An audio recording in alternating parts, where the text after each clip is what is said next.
Bonsoir, Azul Filaoun, Msel Khair Alikum ou Sahaf Torkom. Ravi de vous retrouver pour un nouveau numéro de Parlons Sport, le cinquième, oui, on est déjà au cinquième numéro, le dernier du mois de Ramadan. Tout ça pour dire que ça va vite, très vite même. Ce soir, nous aurons le plaisir d'accueillir avec nous un athlète qui est venu nous parler de sa discipline à l'heure du confinement et de comment il se prépare malgré cette crise sanitaire qui perdure.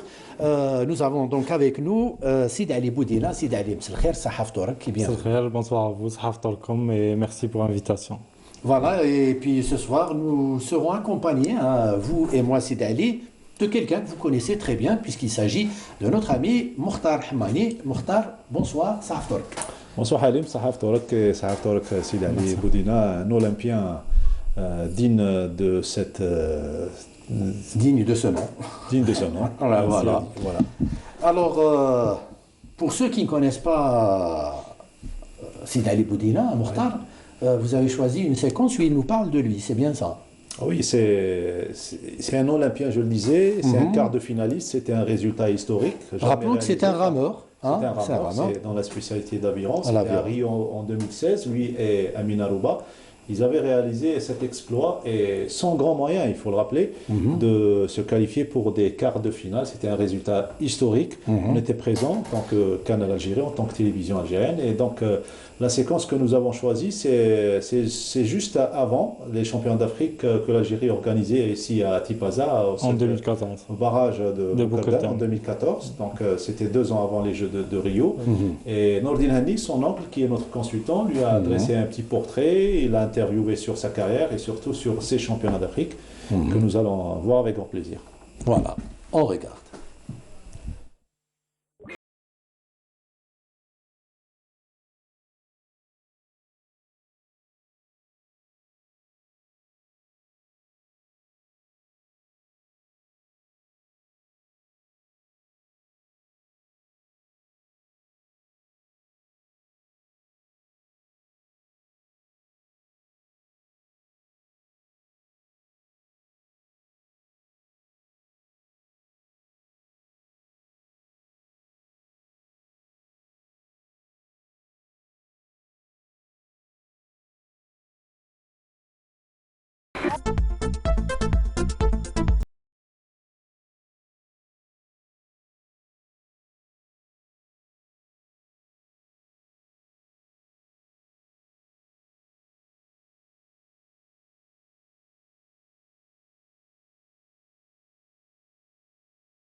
En 2006, après 10 ans de natation, j'ai connu ce sport, j'ai aimé les bateaux, j'ai aimé l'eau.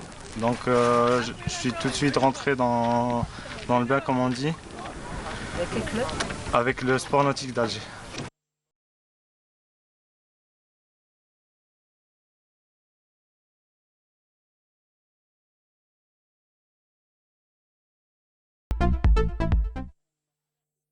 Non seulement c'est un honneur pour moi d'être en équipe nationale, mais c'est aussi une tâche très difficile parce qu'on représente un pays et on doit honorer le drapeau algérien, donc c'est une charge aussi à prendre en considération.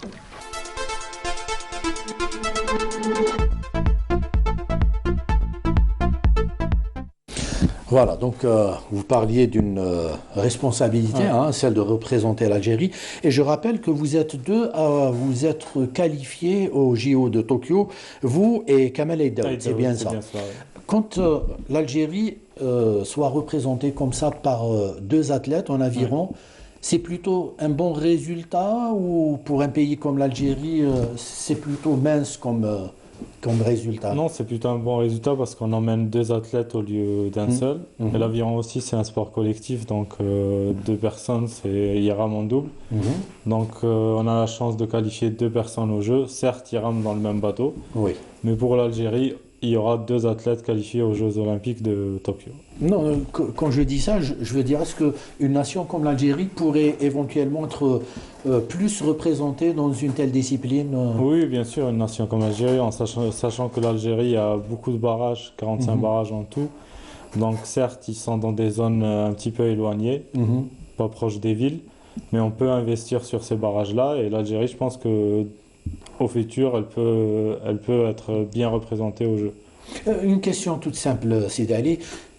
Comment on arrive en aviron? Qu'est-ce qui a fait que je sais que vous étiez nageur. Oui. Le déclic est venu d'où? Ce sport, malheureusement, n'est pas très médiatisé. Justement. Moi-même, je ne connaissais pas ce sport. Uh-huh. Donc, je faisais des cours de soutien au quartier de Babloued. En passant par Babloued, je voulais m'inscrire à la voile. Mhm. Et du coup, mon père s'est trompé et m'a inscrit à l'aviron. C'est là où l'aventure a commencé. Ouais. Mais avant, on connaissait pas l'aviron. Donc c'est le sort qui a décidé pour vous. C'est bien cela. Et vous ne regrettez pas? Non, je ne regrette pas du tout. Voilà, comme quoi. Hein. Ouais. Alors, on a pour habitude d'offrir certaines séquences à nos invités. Ouais. Mokhtar, malgré que vous êtes quelqu'un de la boîte, mais n'empêche qu'on va vous aussi vous offrir quelque chose. Mais on va commencer par Sidi Ali. Ouais. Et on a choisi une séquence pour vous, mais juste avant, le jingle. On regarde.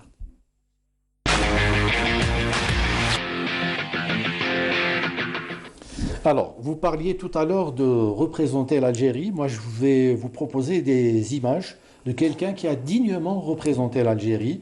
On va d'abord le voir et je vous dirai de qui il s'agit et qu'est-ce qu'il a fait, qu'est-ce qu'il a offert à l'Algérie. On regarde.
حبيت تعملها كيما اوغندا، علاش حبط يديك هكذا؟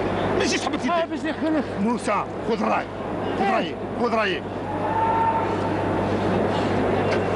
الله حبس ما يشوش. ها ماشي شوش خذ الله نغبن. كيفاش؟ كنا الله بزاف ما تحبطش بزاف صافا تري بيان كونتيني كوم سا ترا با ديري كي توشي على شرط الكوان لا فا بلا توشيتو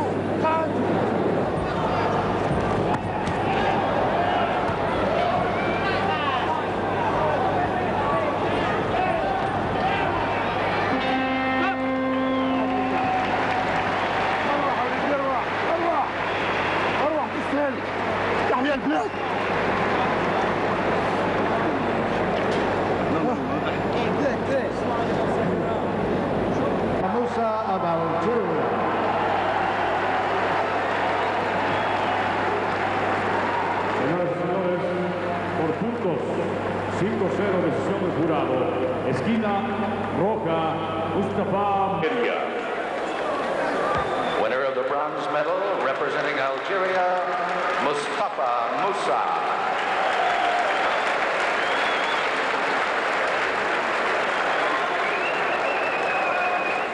Voilà. Il s'agit donc de Mustafa Moussa qui a offert à l'Algérie sa première médaille olympique. C'était une médaille de bronze. Le jour même où Mohamed Zawi avait lui aussi décroché une médaille de bronze. C'était le même jour. Donc, le même jour. Il était précédé par Zawi et Mustafa juste après. Et c'était à Los Angeles, aux États-Unis. Donc en 1984, lors de ces Jeux olympiques, Mustafa Moussa, qui était très élégant dans sa façon de boxer, et qui, hélas, n'a pas connu le succès qu'a connu celui qui était avec lui sur le même podium, Holyfield. Evander Holyfield, voilà, qui est devenu champion du monde. Qui est devenu champion du monde et dont tout le monde se souvient, puisque c'était celui qui a été mordu par Mike Tyson. Alors ça vous fait quoi de voir ces images? Et surtout quand on entend son entraîneur lui parler, moi c'est des paroles qui sont restées comme ça dans mon esprit, le bled quand il parle. C'est très émouvant parce que ces gens-là et ces athlètes-là, ils ont vraiment combattu pour le drapeau. Ils avaient vraiment peu de moyens. Ils parlaient même pas de moyens. Ils partaient, pour eux c'était un honneur de représenter l'Algérie. Donc c'est vraiment émouvant et c'est eux qui nous ont permis maintenant d'accéder au sport et d'accéder au jeu. Quand vous voyez ces images, vous prenez un peu plus la mesure du défi qui vous attend en allant représenter l'Algérie au JO. C'est très très motivant, ce genre d'image, c'est très motivant et quand on regarde ce genre d'image, on se dit qu'on peut y arriver nous aussi et on peut aller loin au jeu, il faut juste de la volonté et aimer ce qu'on fait. Et de la volonté, vous en avez essayé d'aller, puisque je connais un peu votre caractère. Voilà, donc... C'est bien, pardon, Halim, c'est bien de faire ce lien avec l'ancienne génération. Les premiers médaillés avec Sidi Ali Boudina, qui a eu l'honneur de représenter dignement l'Algérie avec cette belle qualification en quart de finale à Rio.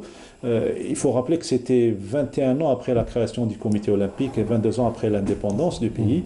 On courait derrière cette première médaille. Il fallait attendre Los Angeles et vous avez vu la qualité de la boxe que présentait Moustapha Moussa et Zawi également, qu'il faut saluer également pour son courage parce qu'il était le stimulant sur le plan mental juste à quelques minutes avant le combat de Moussa. Donc, des athlètes qui n'ont eu malheureusement pas l'attention et le suivi qu'il fallait. Très mauvaise prise en charge.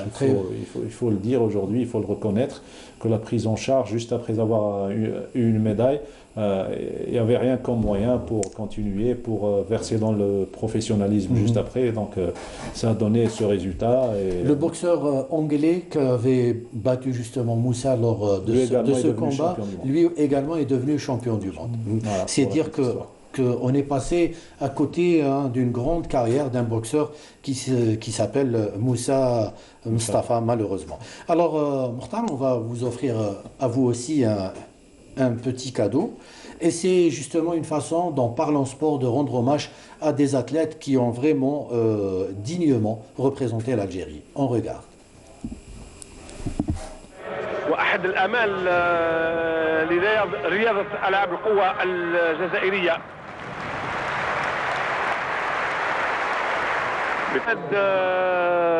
في المحاولة الثانية وتسجيل لمحاولة عبد الرحمن حماد لأستاذ علوم 229. برافو حماد. ويتنفس السعداء.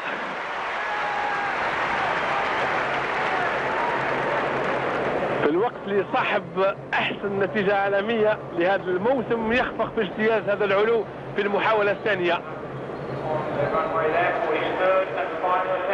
عبد الرحمن حماد صاحب الرقم القياسي الإفريقي واللقب الإفريقي المحاولي حماد لاجتياز 232 ونجاح لحماد. برافو مرة أخرى حماد في اجتياز هذا العلو 232 لعبد الرحمن حماد في هذه المحاولة في الوثب العالي. نجاح لعبد الرحمن حماد مات في المركز الثالث والميدالية البرونزية للجزائر. هذا العداء الخجول وإنما لا يخجل من الأرقام والنتائج الجيدة. عبد الرحمن حماد ينال الميدالية البرونزية في هذه الألعاب الأولمبية بسيدنey. مبروك لعبد الرحمن حماد بهذه الميدالية البرونزية المستحقة بعد اجتيازه ل 232 وكان أخفق هو الآخر مثل ما أخفق سوتومايور لاجتياز 235 في 3 محاولات. المهم هذه الميدالية. Donc une autre médaille de bronze à mettre à l'actif de l'Algérie dans l'histoire des Jeux Olympiques en Algérie. C'était une médaille dans une discipline très difficile et je sais que Mokhtar, vous suivez de très près tout ce qui est athlétisme. On le sentait un peu déçu, Ahmed, parce qu'il pouvait faire mieux. Il pouvait faire mieux, puisque un mois avant ces Jeux Olympiques de Sydney, il avait réalisé 2,34. 2,34, c'était le nouveau record d'Afrique sous l'œil de Juan Antonio Samaranch, qui était présent au stade du 5 juillet. 2,34 m, c'était pas rien, puisque c'était tout simplement la deuxième meilleure performance mondiale de l'année.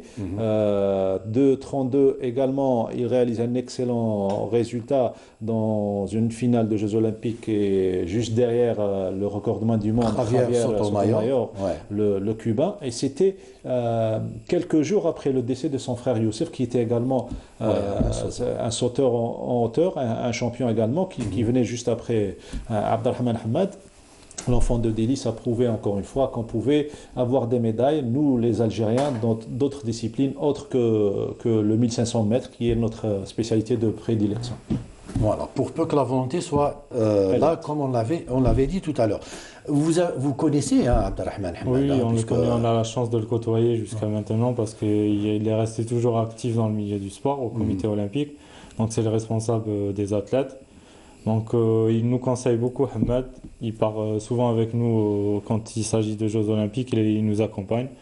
Donc il nous transmet son expérience, il nous transmet son vécu. Et pour un athlète comme moi, jeune, c'est très important pour moi d'être accompagné par ce genre de personnes. Très bien. Alors, vous vous êtes qualifié aux JO de Tokyo, des JO qui ont été reportés d'une année. Ouais. Mais avant cela, juste à la veille de cette crise sanitaire, vous étiez en France, je crois, et puis vous étiez obligé de rentrer pour connaître le confinement. Vous l'avez vécu comment? Je l'ai vécu par peur parce qu'on était en stage à Nantes et je ne savais pas personnellement si je pouvais rentrer parce que mon camarade était rentré déjà. Donc si je pouvais rentrer ou pas. D'ailleurs, j'ai pris le dernier avion pour venir en Algérie. Après tout ça, je suis parti en confinement pendant 14 jours. Et là, j'ai rejoint ma famille encore une fois pour... Vous avez été testé négatif, donc voilà, et vous avez rejoint votre famille. Alors, vous disiez bien avant que vous souhaitiez le report de ces JO parce qu'il était impossible de pouvoir les préparer dans les meilleures conditions. Donc, c'est plutôt une bonne nouvelle pour vous. Ça vous donne un peu plus de temps pour les préparer ou quand on est comme ça dans le flou, mentalement, on a du mal à... Bien sûr, c'est difficile parce que c'est une année de plus pour les gens qui ont organisé leur vie ou prévu des projets, donc ça rajoute une année de plus. Pour moi, c'est bénéfique parce que j'aurai une année pour me préparer en plus pour arriver en forme. Certes, il fallait reporter ces Jeux car cette pandémie a fait beaucoup de mal et c'était impossible de les organiser, en sachant aussi que tous les contrôles antidopage étaient arrêtés. Donc pour la question d'éthique, on ne pouvait pas aussi continuer à faire ces jeux-là. Donc pour moi, c'est mon avis, c'est une bonne opportunité que ces jeux-là soient reportés. Je sais qu'il y a d'autres athlètes qui sont en fin de carrière. Malheureusement, ça peut les impacter dans leur résultat final. J'espère pas pour nos athlètes, mais bon. Oui, mais sinon le confinement, on se prépare comment lorsqu'on est dans une discipline telle que l'aviron? Pendant le confinement, on se maintient comment? On essaie de se maintenir. On a la chance d'avoir un rameur en salle, donc on essaie de ramer dessus. Mais sinon, on fait de la musculation, de la préparation physique. De toute façon, tout est arrêté. On ne peut pas faire du sport autrement. Voilà. On ne peut pas faire du haut niveau à ce moment-là. Donc on attend, on espère que cette pandémie va passer très bientôt et tout le monde va revenir à ces stades ou à ces terrains. Inch'Allah. Mokhtar, certains ont commencé à parler même d'une possibilité de l'annulation de ces JO. Est-ce que ce n'est pas perturbant justement pour les athlètes lorsqu'on leur balance comme ça des informations? Je pense qu'il était très prématuré pour moi de parler d'une éventuelle annulation de ces JO. C'est pas le moment d'ailleurs même pour arriver à l'idée d'annuler les Jeux. Souvenez-vous, le comité olympique a attendu vous parlez plutôt du report, pas de l'annulation. Je parle du report. Il a attendu longuement avant de prendre la décision. Il a attendu que les Japonais soient prêts pour ce report, pour qu'ils balancent cette information de reporter les Jeux. Quant à l'annulation, c'est vrai que c'est perturbant. Boudina vient de le dire, surtout pour les joueurs qui sont en fin de carrière.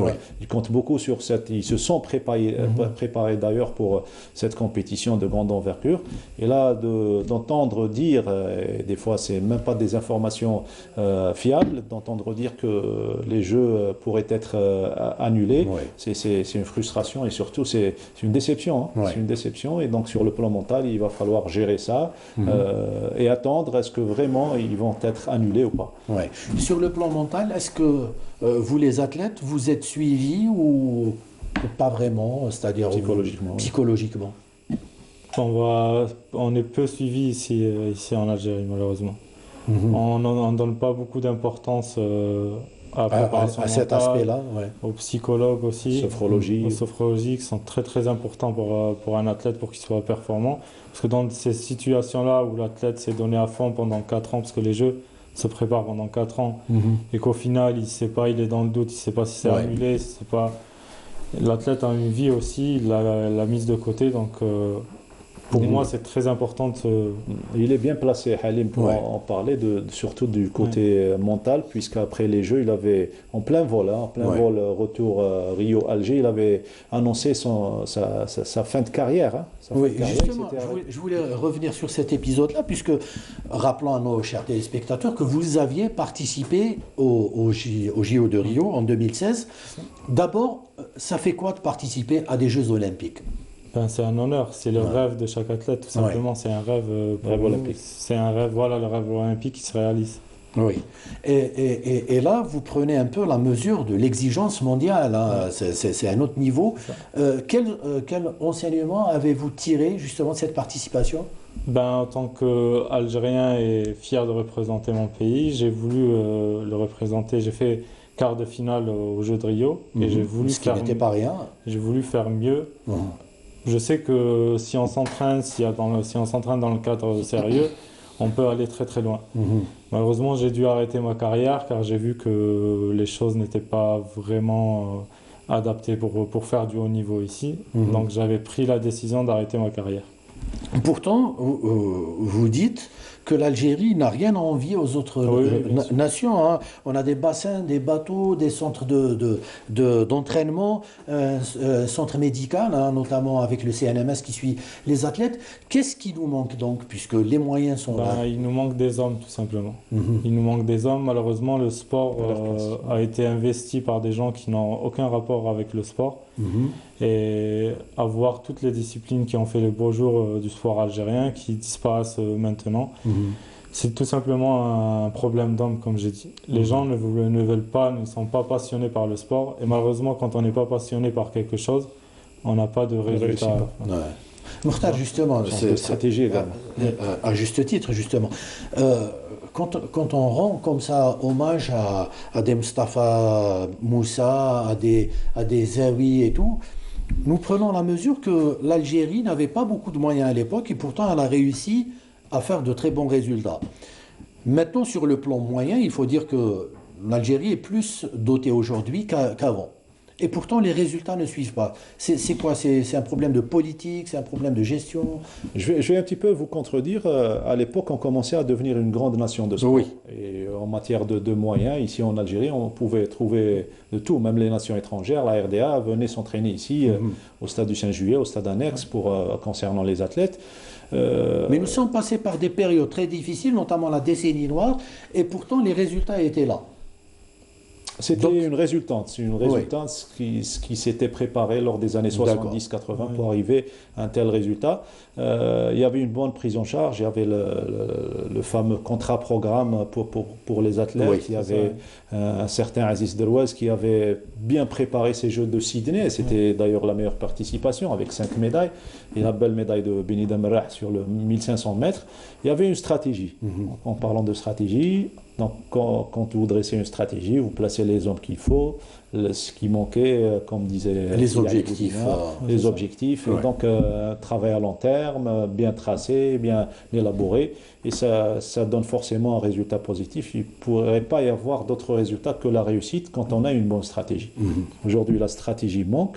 On a besoin d'une nouvelle réforme sportive. C'est ce que demandent les athlètes aujourd'hui, que ce soit en sport individuel ou en sport collectif. Et donc, on attend cette réforme pour repartir du bon pied. Mais concernant les moyens, c'est vrai que l'État algérien a déboursé beaucoup d'argent durant cette décennie. Et on n'a pas eu les résultats escomptés depuis Pékin 2008. Pas que pendant cette décennie, pendant très longtemps, on a déboursé beaucoup d'argent, mais les résultats n'ont pas suivi. Est-ce que, la question vous est adressée tous les deux, est-ce que vous êtes de ceux qui se disent, voilà, il faudrait plutôt miser sur les disciplines dans lesquelles nous avons des chances de médailles que de miser sur pas mal de disciplines. Après, on se retrouve de toute façon, avec c'est connu, hein, les disciplines pourvoyeuses. Oui, c'est la boxe, c'est le judo, l'athlétisme. Voilà, ce sont les disciplines. Pour vous, c'est la meilleure approche? C'est la meilleure approche puisque elles ont fait déjà leur preuve ces disciplines, à savoir l'athlétisme, le judo, la boxe, puisqu'elles sont les premières à donner Mais on satisfaction. voit comme ça des disciplines Mokhtar émerger, comme l'aviron. L'aviron, si on applique cette politique, l'aviron se verrait un peu si vous défavorisé. avez une bonne stratégie et les hommes qu'il faut, ces hommes sauront donner l'importance à un sport dit mineur, entre parenthèses pour certains, à cette discipline, comme l'aviron, comme la voile. Donc l'homme qu'il faut à sa place saura donner... c'est ton avis, oui, c'est entièrement mon avis. Je pense qu'il faut aider un peu plus les disciplines phares qui ont de l'expérience par rapport au jeu. Et les autres disciplines, certes, ils vont l'aider aussi. L'État algérien ne laisse aucune discipline. Il y a beaucoup d'argent qui est déboursé, à voir l'argent qui a été déboursé pour les Jeux africains de la jeunesse. C'est des millions d'euros. Donc, malheureusement, on n'a pas su reprendre ces investissements-là. Tous les locaux ont été... il n'y a pas eu l'après-JAJ. Voilà, il n'y a pas eu l'après-JAJ. Donc l'État donne de l'argent. Malheureusement, cet argent-là n'est pas investi, n'est pas bien investi. Et c'est là où les hommes passionnés comme ils étaient avant, comme on a vu Moussa, comme on a vu... on a besoin de ces hommes-là qui ont vécu le sport vraiment et qui aiment le sport, qui aiment leur pays. Surtout. Très bien. On va revenir pour parler de tout ça, mais parlons sport, c'est aussi l'actualité nationale d'abord. C'est cette affaire que notre ami Saïd Flaq a choisi de nous en parler. Il s'agit de l'affaire de l'ES Sétif et de Hlayfia. On regarde. Le football algérien de nouveau éclaboussé par un scandale de match supposé arrangé à la suite d'un enregistrement audio balancé sur les réseaux sociaux la semaine dernière. L'une des personnes mises en cause n'est autre que le directeur général du club de l'Entente de Sétif, Fahd Halfaya. La Fédération algérienne de football dénonce des pratiques condamnables et assure prendre cette affaire très au sérieux. Idem pour ce qui est de la Ligue de football professionnel qui a aussitôt saisi sa commission de discipline pour diligenter une enquête et traiter le dossier en extrême urgence. La LFP a d'ailleurs suspendu Fahd Halfaya jusqu'à son audition programmée pour la séance de ce lundi. La Ligue indique qu'elle dispose de moyens coercitifs et d'un arsenal réglementaire à la hauteur pour faire face à ce genre de pratique et à toute idée visant à souiller l'environnement dans lequel évolue notre sport. Accusé de toutes parts, Fahd Halfaya a nié en bloc les faits qui lui sont reprochés, précisant que cet enregistrement est truqué tout en soulignant avoir déposé une plainte contre X.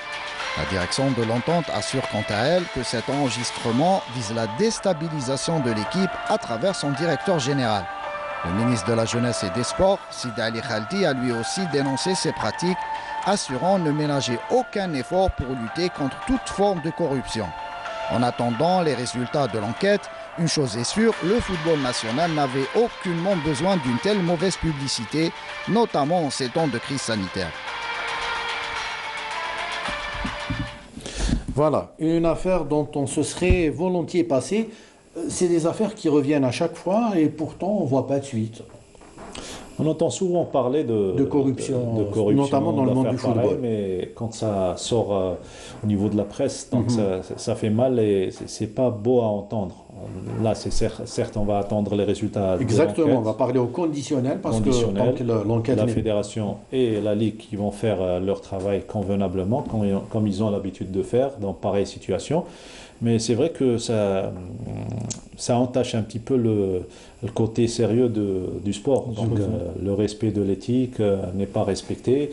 Et donc c'est pas bon, surtout si ça s'avère que c'est une réalité pour un grand club comme l'Entente de Sétif. Donc espérons le contraire pour ce club. On attendra les résultats de cette affaire.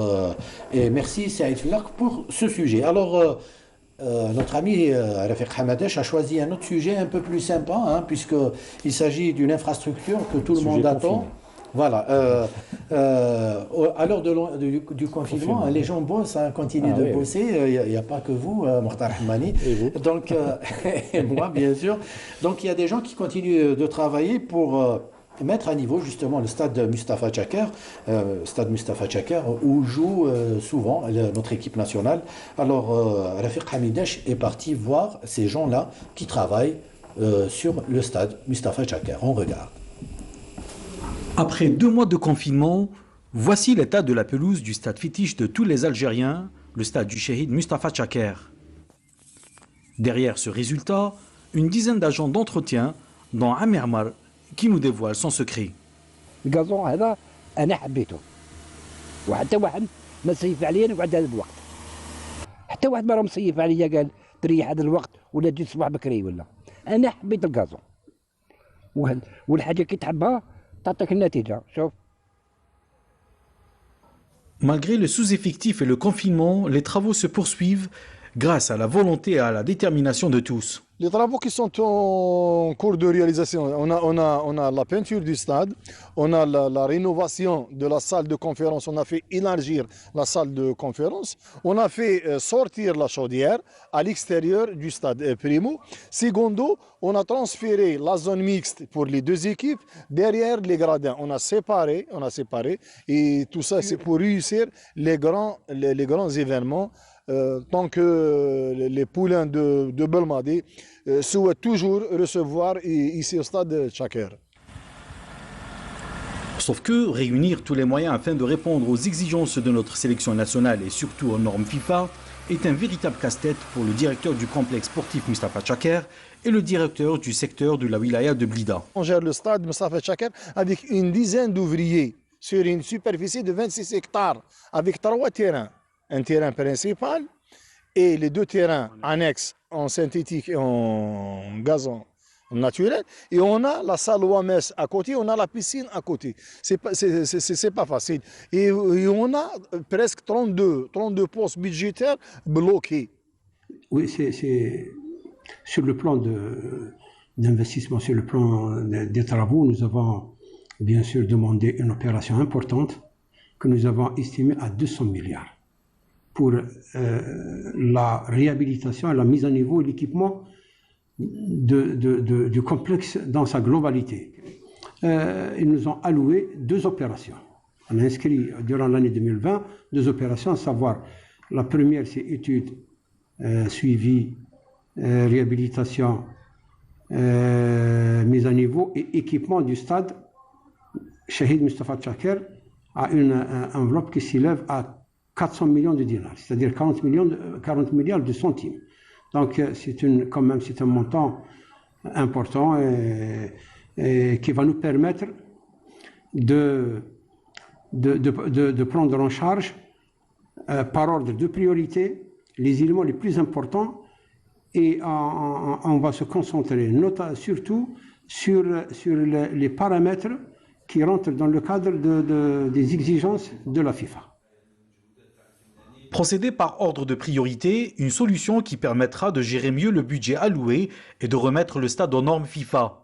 Parmi les parties concernées par les travaux, la toiture qui sera entièrement refaite, les vestiaires qui seront réinstallés sous la tribune officielle, réaménagement de la tribune officielle, réaménagement de l'espace réservé aux journalistes et les cabines pour les commentateurs, et aussi le lancement de la billetterie électronique, une nouveauté qui permettra d'éviter les bousculades. Voilà, alors quand on voit comme ça le stade Mustafa Chaker, on ne peut qu'avoir hâte que la compétition reprenne et qu'on revoit la bande à Jamel Belmadi rejouer sur un tel stade. C'est un exemple. Donc c'est un exemple justement, j'allais y venir, Mokhtar Hamani. Vous connaissiez le DJS de Blida, c'est quelqu'un que vous m'aviez dit très bosseur, très sérieux et tout. Donc c'est un exemple à suivre, notamment en matière de gazon, puisqu'il est très bien entretenu, le gazon du stade Mustafa Chaker. Pas uniquement le gazon, mais toute l'infrastructure, elle est malgré le manque de moyens, puisqu'ils attendent effectifs. Oui. Et je le disais, c'est un exemple à suivre, notamment pour les autres infrastructures. On attend toujours le stade annexe, nouvelle piste. Est-ce qu'on a repris les travaux? Je ne pense pas, puisqu'il y allait avoir les championnats d'Afrique d'athlétisme du 24 au 28 juin au stade du 5 juillet. Ils ont été reportés jusqu'au, je crois, d'une année. Et donc, ce serait bien qu'on ait le nouveau stade pour la nouvelle entrée sociale pour septembre-octobre. En attendant, bien sûr, la réception de tous les stades, puisqu'il y a le stade olympique d'Oran, Douira, Berrapi, et ça tarde. Donc, plutôt on les réceptionnera et mieux se portera le football national, loin de ces polémiques de corruption. Donc, côté préparation, ça se prépare comment? Les JO, c'est dans la tête? C'est dans la tête, et les JO, c'est une préparation de longue durée. En fait, il faut se mettre un objectif de 4 ans d'entraînement, sérieusement, établir un programme pour arriver en forme le jour J. Vous avez dû revoir votre programme avec ce report une année? Bien sûr. Mais en ce moment, tous les athlètes pratiquement tous les athlètes sont à l'arrêt. Il y a quelques nations qui ont repris le sport de haut niveau. Mais effectivement, le programme a été revu à la baisse surtout. Parce qu'on ne peut pas aller sur l'eau, on peut pas sortir. Donc on essaie de s'adapter avec... Ça peut impacter justement votre préparation. Il faudrait combien de temps pour que vous puissiez reprendre et rattraper ce retard en termes de pour préparation? un sport comme l'aviron, un sport d'endurance de force, il faut au minimum 2 mois pour bien reprendre à son niveau. Atteindre sa vitesse de croisière. Oui, voilà, c'est ça. Des nouvelles des athlètes que vous connaissez? Oui, justement, vous êtes en contact certainement avec eux. D'autres nations ou Ils gardent le moral? Non, on parle d'abord de nos athlètes et puis des athlètes des autres nations. De nos athlètes, ils essayent de garder le moral un petit peu. Ils s'entraînent comme ils peuvent. Ils font des sorties vélo, ils font de la musculation en salle. Et des autres nations, eux aussi, ils sont confinés. On parle des Français, on parle des Européens surtout. Oui. Les autres, ils ont choisi l'option d'isoler leurs athlètes dans des centres et continuer à s'entraîner sérieusement. Donc c'est pour ça qu'il n'y a pas eu trop d'égalité par rapport à ça. Oui. D'où l'intérêt de reporter les Jeux aussi. Oui, et malgré ça, vous pensez qu'ils auront quand même un léger avantage par rapport à vous? Est-ce que c'est une option qu'on aurait pu envisager chez nous aussi, vous isoler comme ça, pour pouvoir vous permettre de le ministère, c'était les instructions du ministère de la Jeunesse et des Sports, d'isoler les athlètes qualifiés, de les laisser s'entraîner, ne pas s'arrêter, les athlètes qualifiés et les athlètes qui espèrent se qualifier, qui ont des chances de se qualifier. Malheureusement, ces instructions-là n'ont pas été vraiment suivies à la lettre, ou ont été pris à la légère. Donc tout le monde est à l'arrêt, mais malheureusement, c'est l'investissement de l'entraînement des stages qu'on avait fait avant qui part un petit peu. Le barrage de Boukourdan est fermé? Il est ouvert à nous, mais il n'y a personne. En fait, c'est à la fédération d'organiser des stages là-bas, c'est à la fédération d'organiser un petit peu le cadre sanitaire pour que les athlètes puissent être en sécurité. Et c'est en cours ou il n'y a rien qui est prévu un peu dans ce sens? C'est ça un petit peu le problème. On a les infrastructures pour y faire, on a tout pour y faire, mais malheureusement... C'est un problème de volonté? Oui, c'est un problème de volonté. En fait, d'organisation, de volonté, de coordination, de ça. Non, parce que c'est une crise sanitaire qui s'est installée et qui a l'air de durer, donc autant s'adapter. On a vu au stade Mustapha Tchakar, les gens continuent à travailler, donc il n'y a pas de raison que vous aussi, vous ne continuez pas à vous préparer. Bien sûr, tout le monde doit prendre ses précautions. Voilà, puisque le barrage est là, et je pense qu'en termes de précautions sanitaires, c'est vraiment faisable. Oui, c'est faisable. En plus, le barrage, il n'y a personne là-bas. Il est à 70 km d'Alger, donc tout proche de là. Il y a aussi le barrage du Hera. Donc c'est faisable. C'est vraiment, ça allait être bénéfique pour nous. On n'allait pas perdre l'entraînement et l'investissement qu'on avait fait avant. Surtout que les Français, qui sont une grande nation en matière d'aviron, vont prendre de l'avance avec le déconfinement. C'est ça, ils vont prendre de l'avance. Les Anglais ont pris de l'avance déjà. Les Allemands, ils ont commencé à ramer déjà. Par exemple, les Français, ils ont donné instruction de ne pas ramer en bateau d'équipage. On ramait juste en individuel, mais l'individuel, ça permet aussi de travailler. Tout à fait. Et nous, on continue à ramer. Voilà, ramer au sens péjoratif du terme, bien sûr.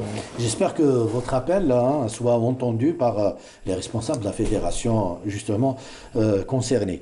Alors, il y a un autre aspect pendant ce confinement sur lequel a voulu revenir Sébastien Coe. On l'écoute et on revient juste après. Le président de la Fédération internationale d'athlétisme, Sébastien Coe, a mis en garde les athlètes tentés par le dopage pendant l'arrêt des compétitions dû à la pandémie de Covid-19. Personne ne devrait s'imaginer qu'aucun contrôle n'a lieu, a en effet déclaré Coe. Je veux envoyer un message très clair aux athlètes. N'allez pas penser que nous sommes dans une période sans test. Ce n'est pas le cas. Si vous choisissez de ne pas respecter l'intégrité de votre sport, vous allez vous faire attraper. Sébastien Coe a également confié qu'il espérait que les athlètes aient la possibilité de prendre part à certaines compétitions cette année, malgré le report des JO de Tokyo et l'annulation des championnats d'Europe de Paris.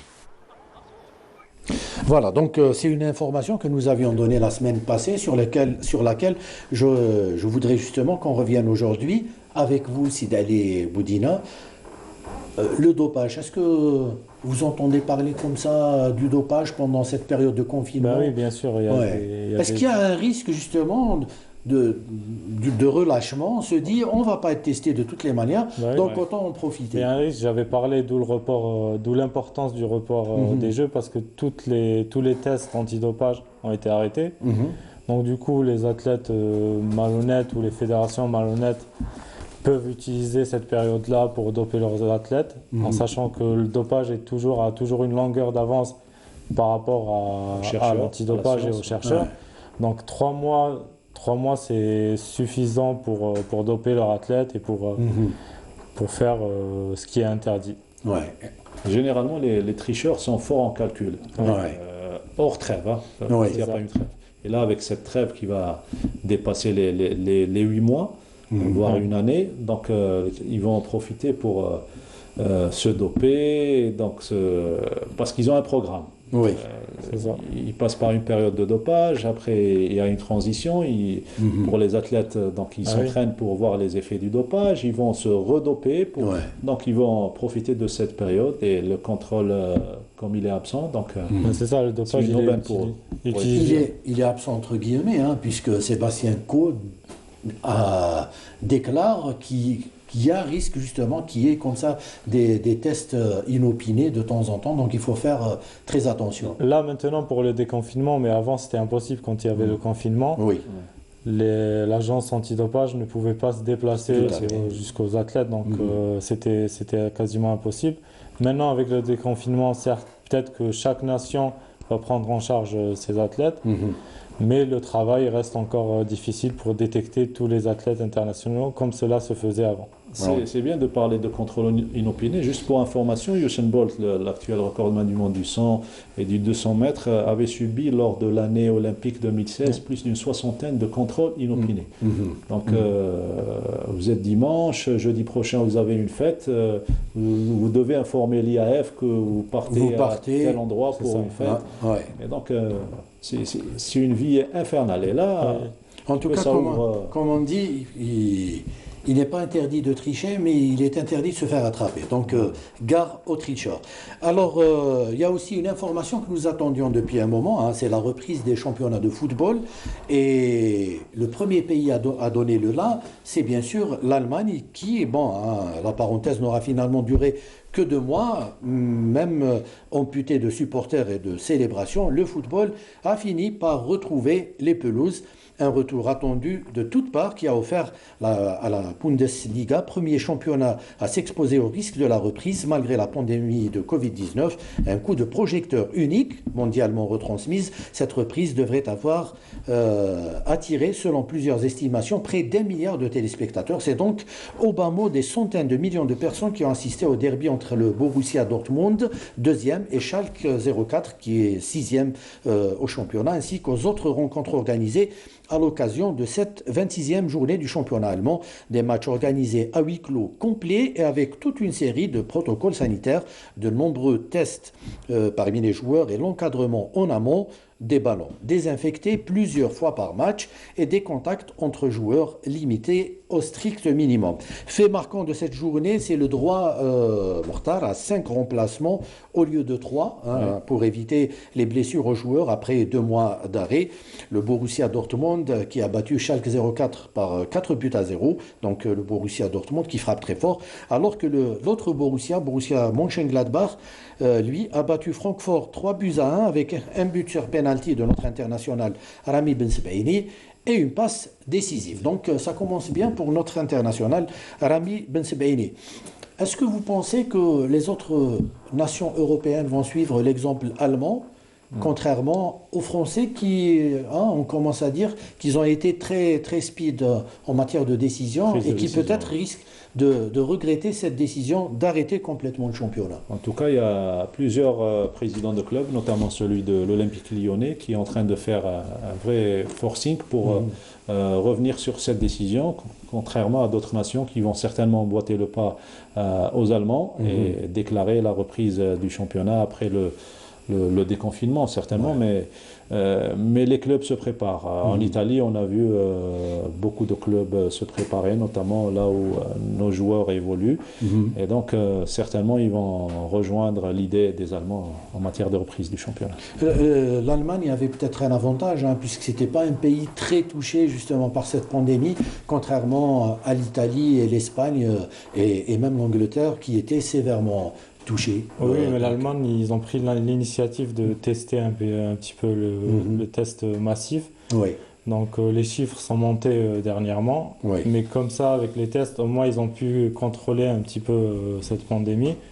Donc ils ont ouvert la porte à d'autres championnats comme l'Italie, comme l'Espagne, sachant que le foot maintenant c'est une économie, ils ne peuvent pas se permettre de l'arrêter. Moi je pense que pour la Ligue 1, pour la France, ils ont été trop vite.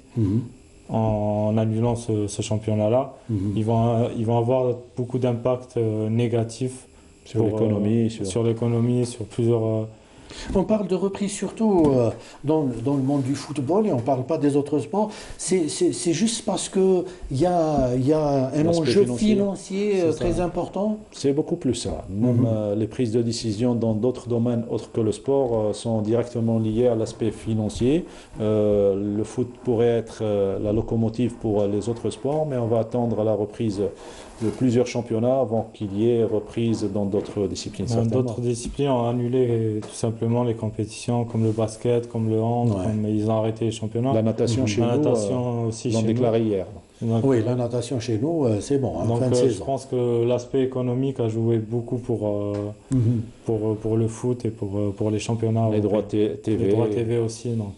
C'est un peu grave lorsqu'on parle de l'aspect financier au détriment de la santé mortale. Puisque on parle de pays européens. Quand on est économiste, on n'a pas de cœur. Donc on pense business, et donc on met au second degré tout ce qui est santé Ogdaya. Donc on ne le dit pas officiellement, mais c'est ce qu'on ressent. En tout cas, c'est une bonne nouvelle pour les amateurs de football avec cette reprise de la Bundesliga qui risquerait d'être suivie par la reprise des autres championnats. Le monde a changé, Oui, le monde a changé, hélas. Alors, on va changer justement de thème. Décor. On va changer de décor, de thème, et on va parler d'un truc plutôt sympa, histoire de vous laisser un peu souffler. Et notre amie Sarah Derbel nous a concocté, comme la semaine passée, une recette avec un athlète. On regarde.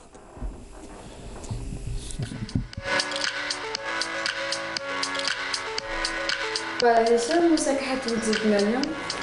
بون راح نديرو امتي صالاد هو با سبورتيف يعني اللي يحتاجوه بزاف و دوزيام بارتي راح نوجدو ان جو ثاني ما يخفيكمش حنا نصومو مع الصيام ولي سبورتيف مع لي زونطريمون نبرديو بزاف كيما نقولوا الماء نحتاجو ريكيبيريو هذوك لي سال مينيرال ونخسروهم.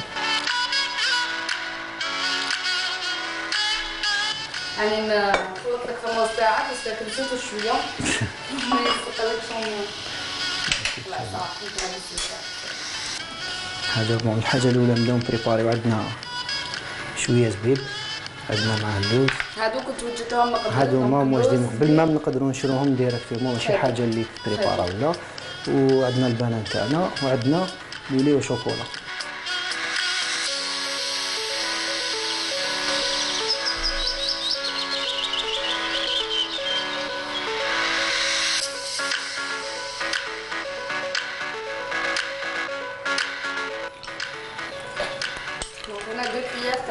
دو كويير تاع اللوز وعندنا دو كويير تاع زبيب. كاين اللي يحب كيما نقولوا مول الفطور مي انا بيرسونيلمون نستعملو كيما نقولوا في السحور بيسك فيه بزاف كيما نقولوا ريش بلي فيتامين. دقيقه او تسبق لك دونك ما عندكش صح كومبلي ما عندكش لابيتود تخدم ماشي دايما.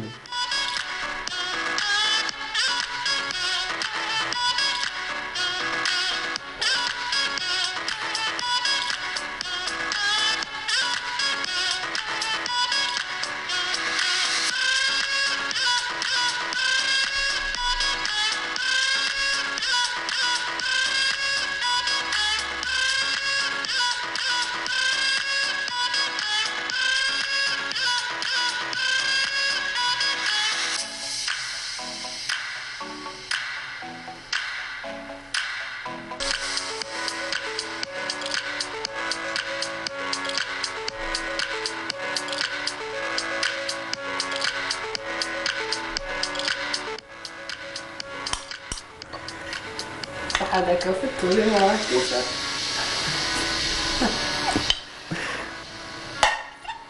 ما مش المخ ها ما نشد نورمال.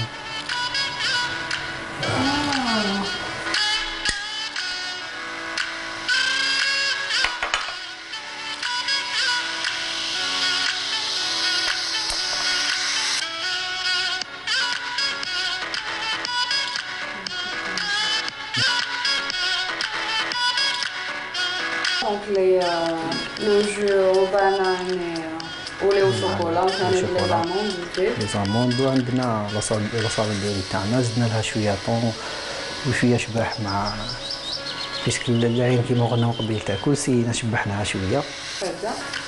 ربا خفيفه حاجه خفيفه وكما نقولوا ريش بلي فيتامين بزاف تقدر الانسان واش يحتاج كومبلي ياخذها غير منها هذه.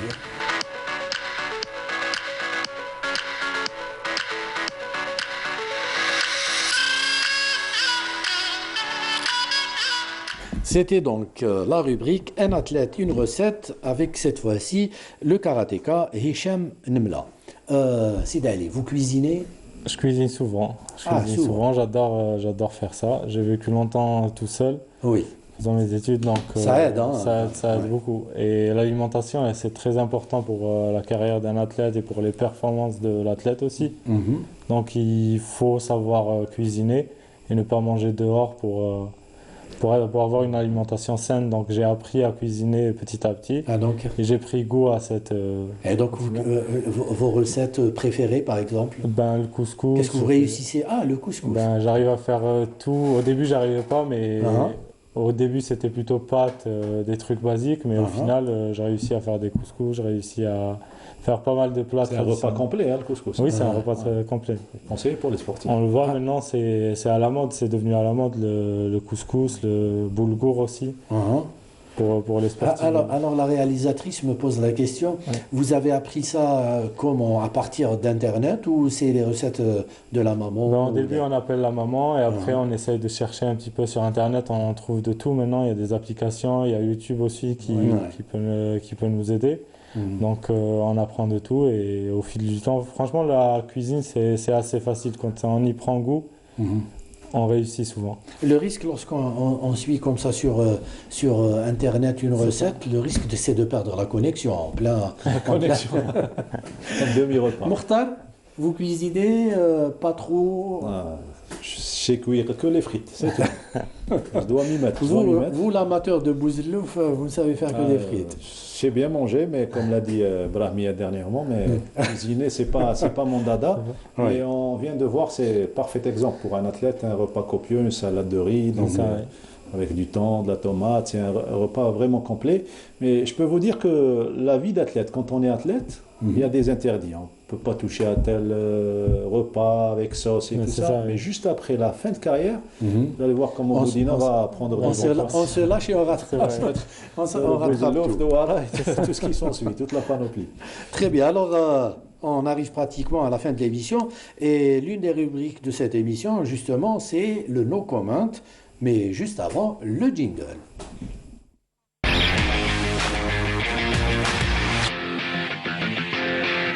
Alors, on va voir Smaïl Ben Nasser en train de manger de bouzoulouf. Non, pas de manger de bouzoulouf, mais en train de s'entraîner.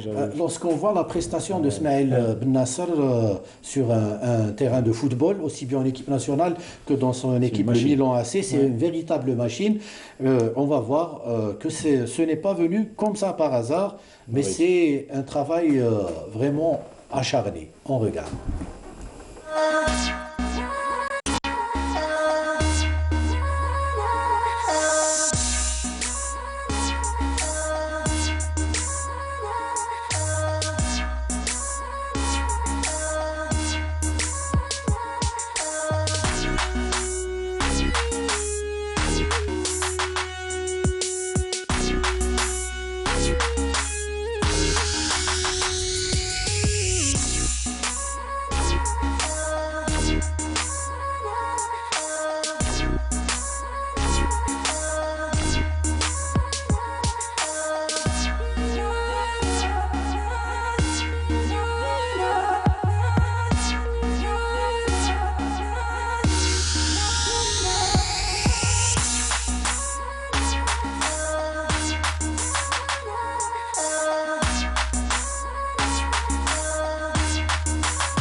Voilà, ça ressemble un peu aux entraînements de Mokhtar Hammani avant son émission 52 chronos. C'est un peu ça. Il y a de cela 20 ans. Avant le bouzoulouf. Et pour vous y aller, pour digérer le bouzoulouf, il n'y a pas mieux. Il n'y a pas mieux. Mais je vois que c'est très important pour un athlète. On voit la différence entre un joueur professionnel qui veut atteindre des objectifs hauts. Donc il s'investit lui-même, il n'attend pas à être dans un centre de formation de son club ou que l'entraîneur soit derrière lui. Il s'investit, il va, il s'entraîne, il continue à travailler pour être le meilleur. Et pour un rameur, c'est d'autant plus difficile qu'un footballeur. La préparation physique, j'ai vu déjà Boudina en train de se préparer. Il faut être tout le temps, il ne faut jamais s'arrêter. En fait. Pour un rameur, si on s'arrête 2-3 jours, c'est vraiment payant. Carrément. 2-3 jours, c'est pas permis. Il faut s'entraîner en bi-quotidien pendant des années pour arriver à ces donc voilà un sport que je n'aurais jamais pu faire, moi en tout cas. Il avait atteint la 8e place mondiale il y a quelques années, en 2015 je crois. En 2015. En 2016, la 6e. 6e en 2015. C'est pas mal. Ce qui n'est pas rien. Voilà, donc comme chaque semaine, nous avons l'habitude de vous proposer un portrait, le jingle.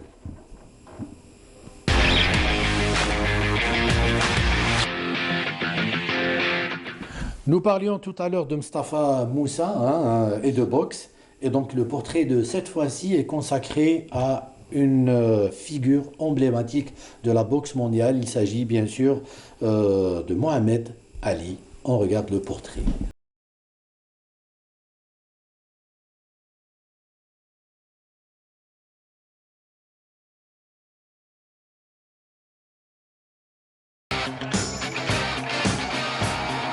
Champion hors norme, Mohamed Ali est incontestablement l'un des plus grands sportifs qui ait jamais existé, mais aussi et surtout l'une des personnalités les plus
C'est par Joe Frazier, nouveau champion du monde des poids lourds. Le combat du siècle est alors organisé le 8 mars 1971 au Madison Square Garden de New York.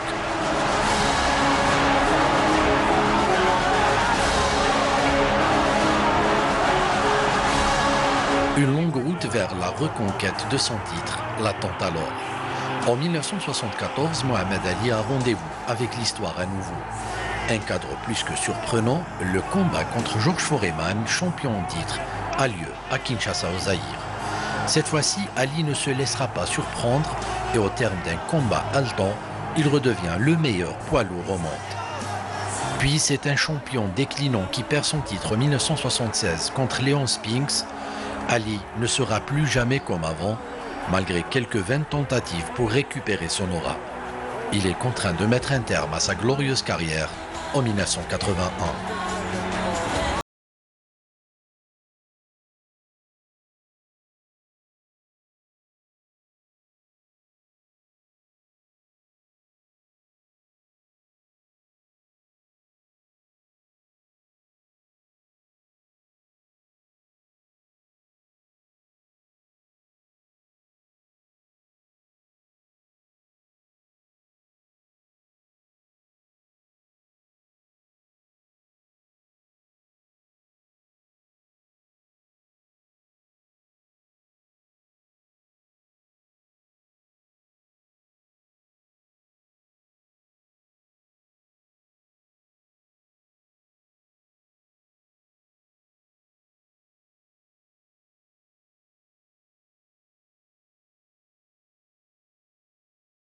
Comme quoi le sport, c'est aussi et surtout des valeurs. C'est des valeurs. Ouais.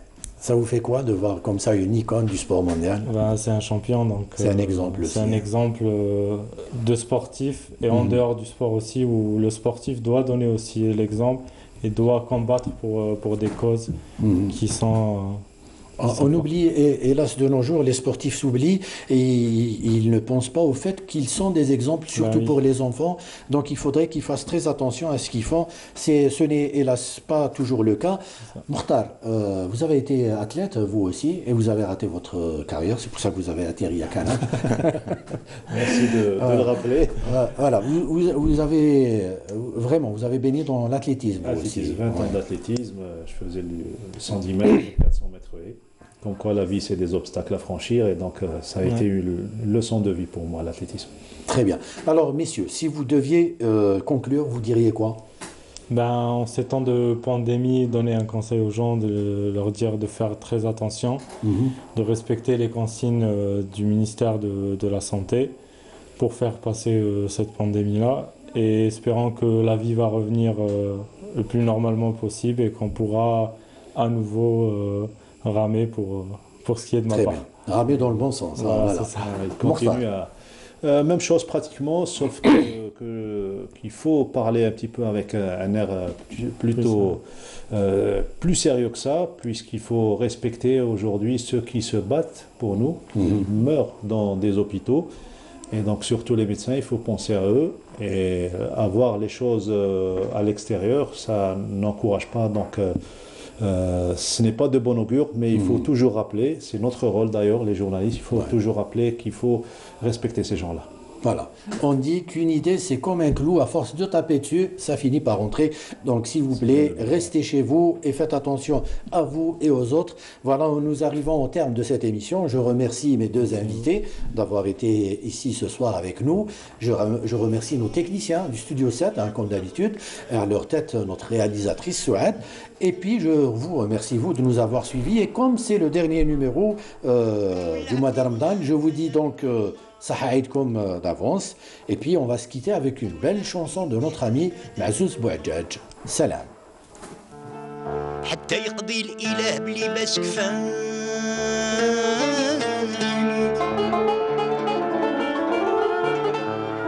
ونهاية قصدي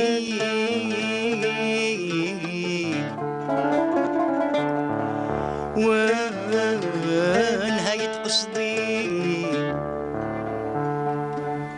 تبت بنطق اللسان